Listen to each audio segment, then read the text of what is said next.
High everyone, नमस्ते। आज चाहिँ हामीले भिन्डीको पकौडा स्वादिलो र कुरकुरे खाजा बनाएर खाएका छौँ।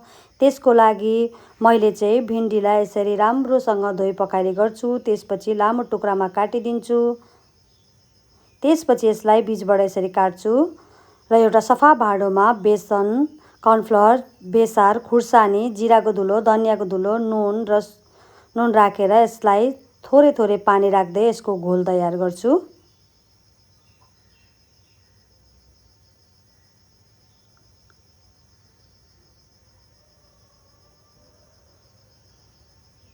त्यसपछि बिस्तारै बिस्तारै यसमा पानी थप्दै घोल तयार गरिसकेपछि अघि काटेर राखेको भिन्डीलाई यसमा एड गर्छु।